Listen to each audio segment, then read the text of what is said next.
বছরের ১ তারিখ সপ্তম মাস অর্থাৎ পহেলা জুলাই। তারিখটা সাধারণ মনে হলেও ব্রাজিল সমর্থকদের জন্য দুঃস্বপ্নময় একটা দিন। ১/৭ কিংবা ৭/১ তারিখটা মিললেই দিনব্যাপী রাইভালদের কাছে ট্রলের শিকার হন ব্রাজিল সমর্থকরা। ২০১৪ বিশ্বকাপের সেমিফাইনালে ঘরের মাঠে জার্মানির কাছে ৭/১ গোলের সেই পরাজয় কার না মনে নেই। ১০ বছর ধরেই সেই ট্রল চলছে, সমালোচনা চলছে। ঘরের মাঠে এমন অপমানজনক হার কবেই বা দেখেছিল ব্রাজিল। সেই তথ্যই, সেই গল্পটাই তো সবার মনে মনে, বিশেষ করে রাইভালদের কাছে। তারিখ মিললেই যেন তারা মেতে ওঠে ট্রলে। আজকেও তো ১ তারিখ সপ্তম মাস, সেই তো পুরনো ট্রোল, পুরনো চিত্র, সোশ্যাল মিডিয়া জুড়ে একই অবস্থা চলছে। একটু যদি পেছনে ফিরে যাই ১০ বছর পেছনে, ২০১৪ সালের সেই সেমিফাইনালে কি হয়েছিল সেদিন। কোয়ার্টার ফাইনাল পর্যন্ত দাপুটে পারফরমেন্সে সেমিতে জায়গা করে নেয় সেলেসাওরা। মনে হচ্ছিল ঘরের মাঠে হেক্সা জয় করবে ৫ বারের শিরোপা জয়ীরা, কিন্তু সেই আশায় গুড়ে বালি। সেমিতে জার্মানদের একের পর এক আঘাতে বিধ্বস্ত হয়ে ওঠে ব্রাজিল শিবির। ৭ গোল হজম করে অপমানের হার নিয়ে বিদায় নিতে হয়েছিল বিশ্বকাপের মঞ্চ থেকে।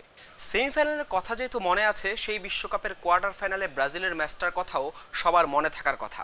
সবার মনে না থাকলেও ব্রাজিল সমর্থকদের নিশ্চয়ই মনে আছে সেই ম্যাচেই যে নেইমার, তাদের সবচেয়ে বড় যে তারকা ছিল, তার ইনজুরিতে ব্রাজিলের সব স্বপ্ন যেন ধূলিসাৎ হয়ে যায়। বিশ্বকাপে কলম্বিয়ার সাথে কোয়ার্টার ফাইনালের সেই ম্যাচের সময় প্রতিপক্ষের এক খেলোয়াড়ের হাঁটুর আঘাতে নেইমারের মেরুদণ্ডের একটি হাড়ে চির ধরে। এরপর থেকেই নেইমারের ইনজুরির কথা সবাই জানা। সেমিফাইনালের পারফরমেন্স তো খারাপ, একই সাথে তাদের সবচেয়ে বড় তারকা নেইমার নেই। মনস্তাত্ত্বিকভাবেই জার্মানদের বিপক্ষে খানিকটা পিছিয়ে ছিল সেলেসাওরা। আর ঘরের মাঠে শক্তিশালী জার্মানদের কাছে, তাদের আক্রমণ ভাগের কাছে পাত্তাই পায়নি ব্রাজিল। ফলাফল ৭/১-এর বড় পরাজয় নিয়ে বিশ্বকাপের মঞ্চ থেকে বিদায় নিতে হয়েছিল সেলেসাওদের। পরের ১০ বছরে দুটো বিশ্বকাপ, কোপা আমেরিকার টুর্নামেন্ট, সবকিছুতেই ব্রাজিলের ফলাফল শূন্য। এক একটা বিশ্বকাপ যায় আর ট্রলে মুখর সোশ্যাল মিডিয়া। ব্রাজিল সমর্থকদের জন্য সেই দুঃস্বপ্নময় স্মৃতি যেন ভোলার কোনো উপায় নেই।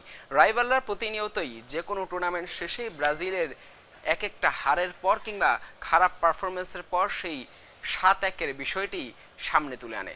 যদিও দিন শেষে ফুটবলের আনন্দটাই আসল। একে অপরকে ট্রোল করছে, সমালোচনা হচ্ছে। ব্রাজিল ফ্যানরাও একসময় আর্জেন্টিনাকে ট্রল করতো, এখনও সুযোগ পেলে করে, জার্মানদেরকেও করে, জার্মানরাও আবার ব্রাজিল ফ্যানদেরকে করে। জার্মানি, আর্জেন্টিনা, ব্রাজিল, দিন শেষে সব সমর্থকরাই ফুটবল প্রেমী, ফুটবলের প্রতি তারা পাগল, ফুটবলকে ভালোবেসে। ফুটবল সমর্থকদের এই তর্কযুদ্ধই দিন শেষে সবচেয়ে বড় আনন্দের ফুটবলের। এই তর্কযুদ্ধ চলতে থাকুক ফুটবলে মাঠের লড়াইটা। হাসান আল মারুফ, যমুনা স্পোর্টস।